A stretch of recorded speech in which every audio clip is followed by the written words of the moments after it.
जोखू ने लोटा मुंह से लगाया तो पानी में सख्त बदबू आई। गंगी से बोला, ये कैसा पानी है, मारे बास के पिया नहीं जाता। गला सूखा जा रहा है और तू सड़ा पानी पिलाए देती है। गंगी प्रतिदिन शाम पानी भर लिया करती थी। कुआं दूर था, बार बार जाना मुश्किल था। कल वो पानी लाई तो उसमें बू बिल्कुल न थी। आज पानी में बदबू कैसी? लोटा नाक से लगाया तो सचमुच बदबू थी। जरूर कोई जानवर कुएं में गिरकर मर गया होगा। मगर दूसरा पानी आए कहां से? ठाकुर के कुएं पर कौन चढ़ने देगा? दूर से लोग डांट बताएंगे। साहू का कुआं गांव के उस सिरे पर है, परंतु वहां भी कौन पानी भरने देगा? कोई तीसरा कुआं गांव में है नहीं। जोखू कई दिन से बीमार है। कुछ देर तक तो प्यास रोके चुपचाप पड़ा रहा। फिर बोला, अब तो मारे प्यास के रहा नहीं जाता। ला, थोड़ा पानी नाक बंद करके पी लूं। गंगी ने पानी न दिया। खराब पानी से बीमारी बढ़ जाएगी इतना जानती थी, परंतु ये न जानती थी कि पानी को उबाल लेने से उसकी खराबी जाती रहती है। बोली, ये पानी कैसे पियोगे? न जाने कौन जानवर मरा है। कुएं से मैं दूसरा पानी लाए देती हूँ। जोखू ने आश्चर्य से उसकी ओर देखा। पानी कहाँ से लाएगी? ठाकुर और साहू के 2 कुएं तो हैं, क्या एक लोटा पानी न भरने देंगे?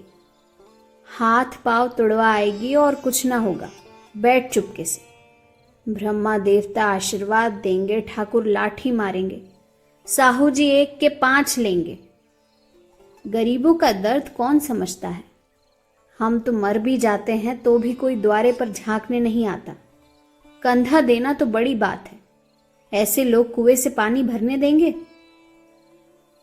इन शब्दों में कड़वा सत्य था। गंगी क्या जवाब देती, किंतु उसने वो बदबूदार पानी पीने को न दिया। रात के 9 बजे थे। थके मांदे मजदूर तो सो चुके थे। ठाकुर के दरवाजे पर 10-5 बेफिक्रे जमा थे। मैदानी बहादुरी का तो अपना जमाना रहा है, न मौका। कानूनी बहादुरी की बातें हो रही थी। कितनी होशियारी से ठाकुर ने थानेदार को एक खास मुकदमे में रिश्वत दी और साफ निकल गए। कितनी अकलमंदी से एक मार्के के मुकदमे की नकल ले आए। नाजिर और मोहतमिम सभी कहते थे नकल नहीं मिल सकती। कोई 50 मांगता, कोई 100। यहां बेपैसे कौड़ी नकल उड़ा दी। काम करने का ढंग चाहिए। इसी समय गंगी कुएं से पानी लेने पहुंची। कुप्पी की धुंधली रोशनी कुएं पर आ रही थी। गंगी जगत की आड़ में बैठी मौके का इंतजार करने लगी। इस कुएं का पानी सारा गांव पीता है, किसी के लिए रोका नहीं है। सिर्फ ये बदनसीब नहीं भर सकते। गंगी का विद्रोही दिल रिवाजी पाबंदी और मजबूरियों पर चोटें करने लगा। हम क्यों नीच हैं और ये लोग क्यों ऊंच हैं?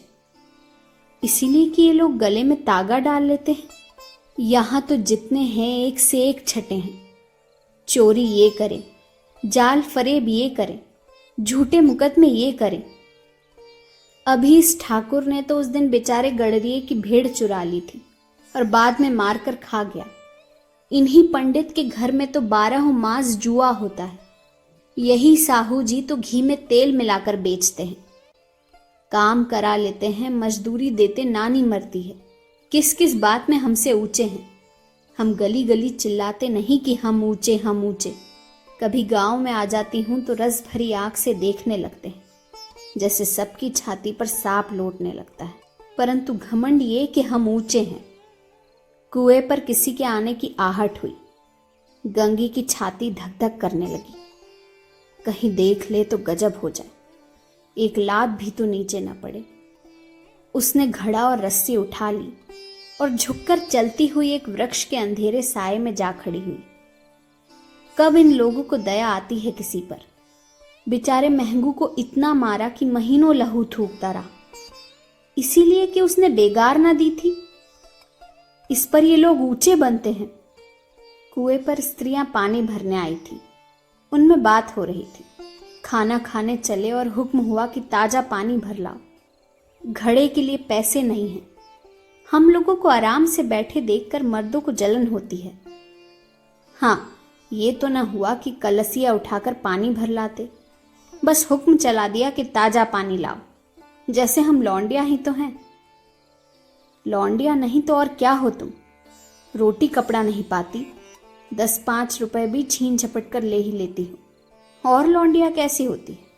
मत लजाओ दीदी, छिन भर आराम करने को जी तरस कर रह जाता है। इतना काम किसी दूसरे के घर कर लेती तो इससे कहीं आराम से रहती, ऊपर से वो एहसान मानता। यहाँ काम करते करते मर जाओ पर किसी का मुंह ही सीधा नहीं होता। दोनों पानी भरकर चली गई तो गंगी वृक्ष की छाया से निकली और कुएं की जगत के पास आई। बेफिक्रे चले गए थे। ठाकुर भी दरवाजा बंद कर अंदर आंगन में सोने जा रहे थे। गंगी ने क्षणिक सुख की सांस ली। किसी तरह मैदान तो साफ हुआ। अमृत चुरा लाने के लिए जो राजकुमार किसी जमाने में गया था, वो भी शायद इतनी सावधानी के साथ और समझ बूझ कर ना गया हो। गंगी दबे पांव कुएं की जगत पर चढ़ी।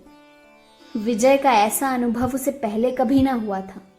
उसने रस्सी का फंदा घड़े में डाला, दाएं बाएं चौकन्नी दृष्टि से देखा, जैसे कोई सिपाही रात को शत्रु के किले में सुराग कर रहा हो। अगर इस समय वो पकड़ ली गई तो फिर उसके लिए माफी या रियायत की रत्ती भर उम्मीद नहीं। अंत में देवताओं को याद करके उसने कलेजा मजबूत किया और घड़ा कुएं में डाल दिया।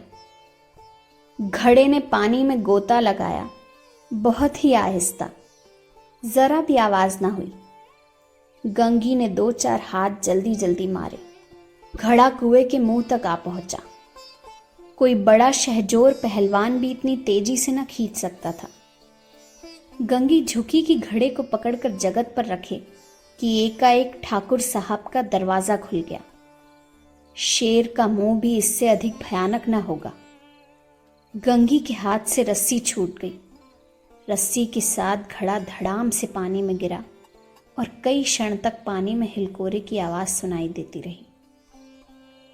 ठाकुर कौन है पुकारते हुए कुएं की तरफ आ रहे थे और गंगी जगत से कूदकर भागी जा रही थी। घर पहुंचकर देखा कि जोखू लोटा मुंह से लगाए वही मैला गंदा पानी पी रहा है।